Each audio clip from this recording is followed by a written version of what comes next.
I showed up early that Monday morning, still tired from the flight back from Phoenix and the 3 long days I just spent burying my old man.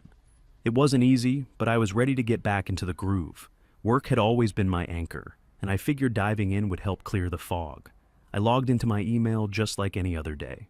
First message at the top, subject line in bold, termination notice, effective immediately. I froze. Thought it had to be some system error, rated again, then a third time. It was real, no warning, no meeting, just a cold block of text telling me I was done. 5 years. 5 goddamn years building the Western distribution team from scratch. Hundreds of overtime hours. Missed birthdays. Hell, I skipped my own honeymoon because of a warehouse fire in Reno. And they fired me by email while I was still grieving my father. The reason? Failure to meet expectations during a critical operational period. I just sat there, didn't say a word, didn't yell, didn't even blink. I looked over at the cactus on my desk, the one the team gave me last Christmas with a card that said, "Best damn boss in the building." Guess that didn't matter now. Quick note before we go further. Which city or country are you listening from right now? Drop it in the comments. I clicked open my calendar. The time off request was right there, approved the week before by Rachel Gordon, my manager. She even gave me a pat on the back and said, "Take all the time you need, family first." Apparently, that only applied when it didn't interfere with Q3 shipping volumes. No call from her, no heads up, just that email. I leaned back in my chair and stared up at the ceiling. My badge was still clipped to my belt. My team thought I'd be leading Monday's stand-up in 20 minutes. They had no idea. I reached for my phone, but didn't dial anyone. What was I gonna say? Hey, just letting you know I got canned for going to my dad's funeral. I took a screenshot of the email and forwarded it to my personal account. No way I was letting that disappear from the system. Then I opened the bottom drawer of my desk, pulled out an old box I'd saved from a supply order, and started clearing out my things one item at a time. This wasn't about performance. It wasn't even about logistics. It was about power, and they'd just handed me a reason to use mine. I placed the cactus into the box last. That little thing had survived every office move, every late-night order crisis, every quarterly shakeup. It was stupid, but it hit harder than I expected. I grabbed my phone, snapped a photo of the termination email, and shot it straight to my personal inbox. I wasn't leaving without a receipt. By 8 o'clock, the floor started filling up. First one in was Tony from accounting. He slowed when he saw the box on my desk and the look on my face. "What's going on?" he asked, glancing between me and the half-empty shelves. "I got canned." His eyebrows shot up. "You serious?" "Yeah." Email came through first thing. Tony just stood there, like someone short-circuited his brain. I didn't offer more. I didn't need to. A few minutes later, Jordan walked in with his usual giant coffee and a breakfast burrito in his other hand. The second he saw the box, he stopped mid-step. "What happened?" he asked. "They fired me." He blinked. "What? Why?" "Because I went to bury my dad." I said it flat. Cold. Like it was just another line item on the manifest. Jordan dropped the burrito on my desk and ran a hand through his hair. "No damn way. That's gotta be illegal or something." "It's Northgate," I said. "They don't care if it's legal. They care if it's clean." Jordan looked like he'd just witnessed a car crash in slow motion. And then people started gathering. Max showed up first, then Sarah. Pete, Teresa, Jose, and Liz followed. Every single one of them had been with me since the first warehouse launch in Bakersfield. These weren't just co-workers. They were my crew. I didn't say much, just stood there, taping up the box. The silence said it all. "You serious?" Sarah asked. "Dead serious," I said. Rachel approved my bereavement time. Then this morning, I get a termination email. Pete clenched his jaw. Jose just shook his head and muttered something in Spanish I didn't catch, but the tone made it clear. That's when Rachel walked in. She had that clipped walk, heels clicking like a metronome of authority. She glanced at the crowd around my desk and frowned. "Okay, folks, let's all get back to work, please." No one moved. She turned to me. "You could have packed a little more discreetly. We don't need a scene." I straightened up and looked her dead in the eye. "Like the way you fired me by email?" Her face tightened. I saw the twitch in her jaw. She didn't like that. "You took time during a crucial shipping period," she said, voice low but sharp. "My father died. You didn't communicate adequately with the leadership team during your absence." I was at a cemetery, Rachel. Sorry I didn't call in from the graveside. That one landed, her lips pressed into a thin line, and she turned without another word, heading straight into her glass office. The blinds snapped shut behind her. Jordan leaned in. That was the coldest thing I've ever seen. I lifted the box and nodded toward the elevator. Time to go. As I walked through the bullpen, people stared. Some gave nods. A few followed me all the way to the elevator, saying nothing. Just being there. I hit the button. The doors opened. No applause, no farewell speech, just quiet. But you could feel it. Like a wire had snapped and the current was loose. I didn't say goodbye. Didn't need to. The message was already spreading. The HR office smelled like dry printer paper and fake lavender. I walked in holding my box, still half full, and saw a girl I didn't recognize sitting behind the desk. She stood up too fast, like I'd caught her doing something wrong. Amanda, I asked, nodding toward the nameplate. Yeah, hi, I'm handling your exit documents. She motioned to a chair across the table. I sat. She stayed standing, flipping nervously through a manila folder before finally sitting down herself. She looked like she'd just graduated college last month. She slid the packet toward me. This outlines the standard separation terms: 2-week severance, a non-disparagement clause, and a 6-month non-compete applying to any regional logistics firms. I didn't even touch it. That what they're going with? It's standard, she said, eyes fixed on the folder, not me. I pulled out my phone, opened the screenshot of the termination email, and turned it around so she could read it. She leaned forward, blinked, then sat back slowly. This is how they told you? I nodded once. First thing this morning, before I even finished logging in. Amanda didn't say anything, just stood up and mumbled, "Let me consult with legal real quick." She disappeared down the hall, heels clicking out of sync like her legs weren't sure which way to walk. I stared out the window, watching trucks pull into the loading dock behind the building. My trucks, my system, my team, still moving, still working. 10 minutes later, she came back with a paper in her hand and a new layer of detachment on her face. I spoke with legal, she said, sitting down. They confirmed that all terms are in line with Idaho's at-will employment laws. The company is not obligated to provide additional reasoning or notice. I gave a humorless laugh. You rehearsed that in the hallway? Amanda flinched, just slightly, then handed me a pen. If you'd like to review and sign, we can finalize the process. I took the pen, but I didn't sign. I flipped through the packet instead, page by page. They really thought this was airtight. Polished HR speak to cover a coward's move. Bury a guy's father, and then bury his job in the same week. I paused on the non-compete clause. 6 months. Regional competitors. They'd stretch the wording just enough to make it vague, meant to scare me, not stop me. I tossed the pen back on the table. I'll take the 2 weeks' pay, but I'm not signing anything else. Amanda looked up. The non-disparagement clause is part of the severance. Then keep your check. She went still. I stood up, grabbed my box, and looked her dead in the eye. Tell Rachel and Sam they should have handled this like adults. She didn't respond. I walked out. The second I hit the parking lot, my phone buzzed. Jordan. What the hell just happened? Me? They did it by email. HR didn't even know how to face me. Jordan? That's messed up. People are furious. I dropped the box in the back seat and sat behind the wheel. Another text came in. Teresa, then Max. Teresa. Saw Rachel storm into her office? What happened? Me. They fired me for going to my dad's funeral. Teresa. That's disgusting. Max. You good? Let's meet. I didn't answer right away. Just sat there watching my reflection in the rearview mirror. Same face, same hands, same guy who'd carried this company's logistics backbone for 5 straight years. But something had shifted. I didn't have a plan, not yet. But I knew one thing for sure. I wasn't going to let this fade quietly. My phone rang just after 8 that night. I didn't recognize the number, but I picked up anyway. Yeah? Jason, it's Mike Rollins. That name hit different. VP of Cedar Point Freight. Northgate's biggest headache. We'd talked 6 months earlier when he tried to lure me over, but I stayed loyal, said I wasn't looking to jump. Mike, hell of a surprise. I heard what happened, words moving fast. Not surprised. I don't want to waste your time. Can you meet tomorrow? Name it. 10 a.m., Cedar Point HQ. You bring that email with you? I already printed it. I showed up the next morning, no suit, no tie. Just a clean shirt and the truth. Mike met me in the lobby, grinning like he already knew how this would end.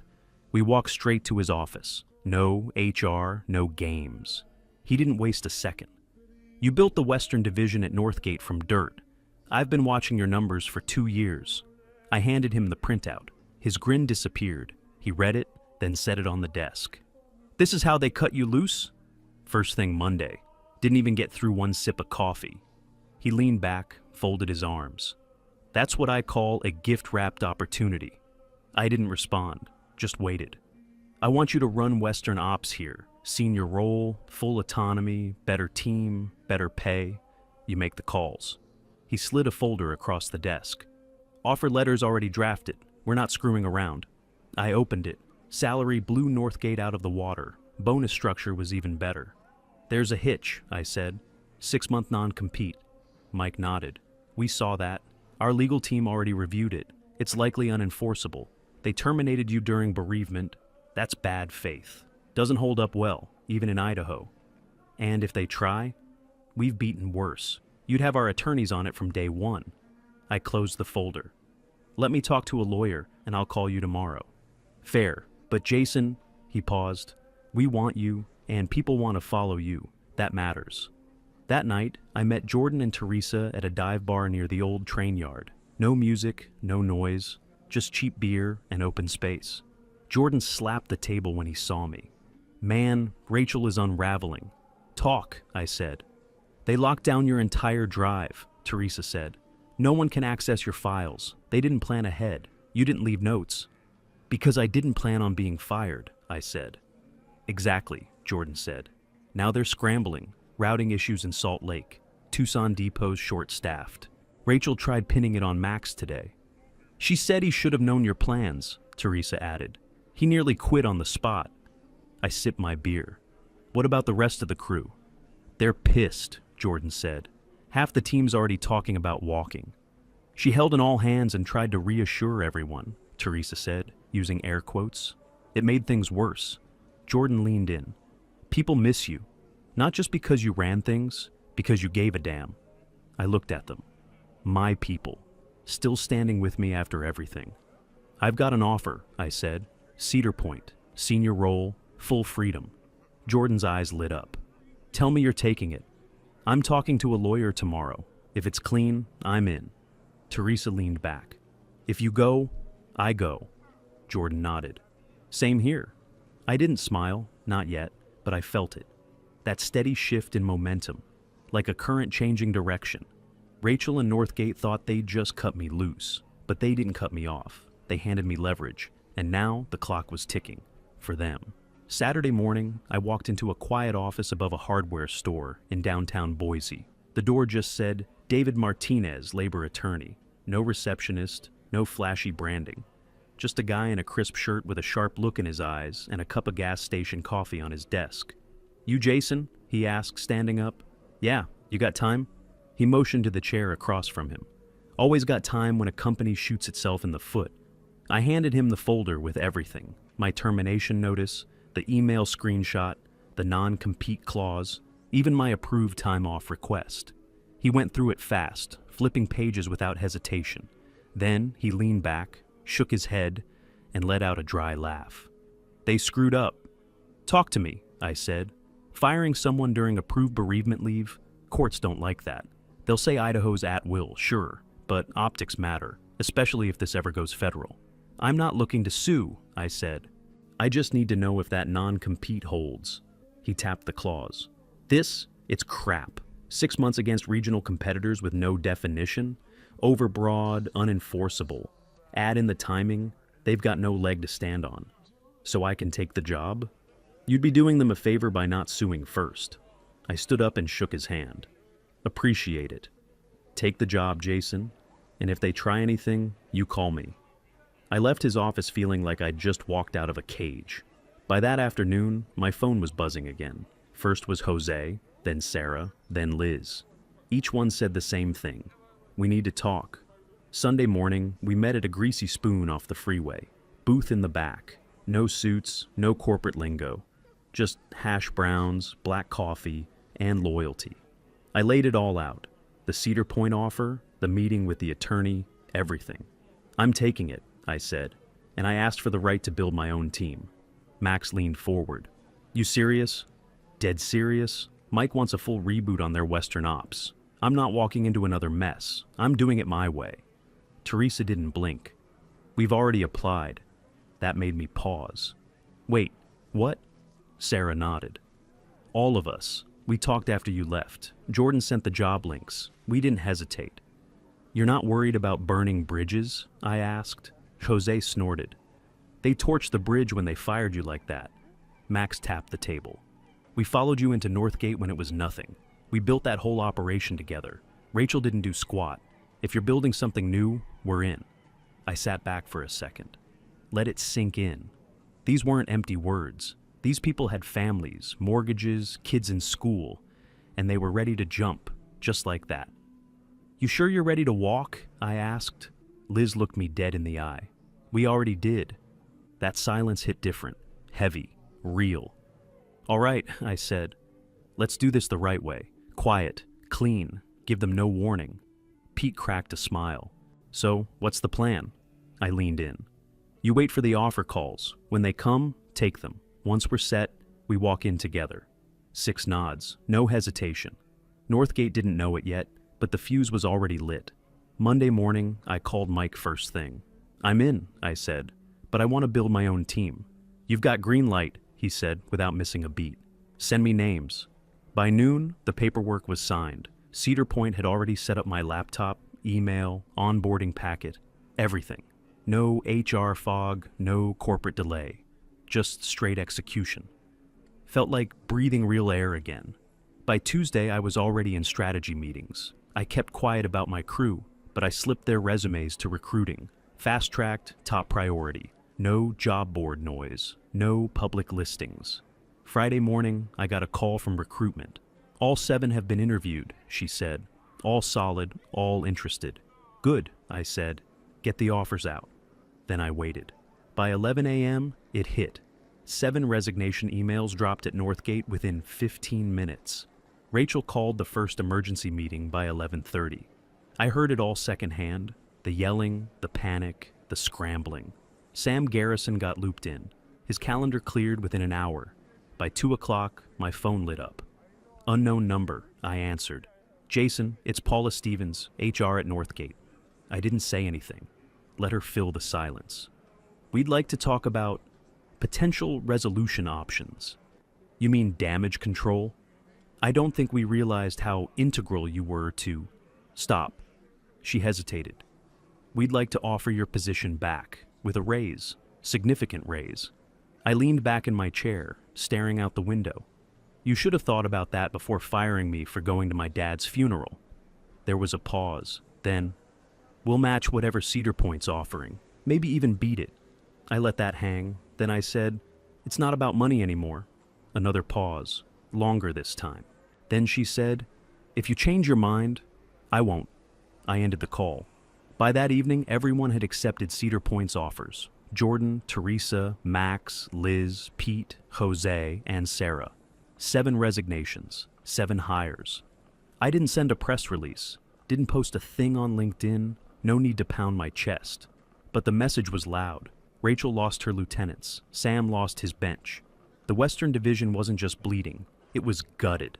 On Saturday, I got a text from an unknown number. I don't know what you told them, but they all walked. We're F-dead. Sam. I didn't reply.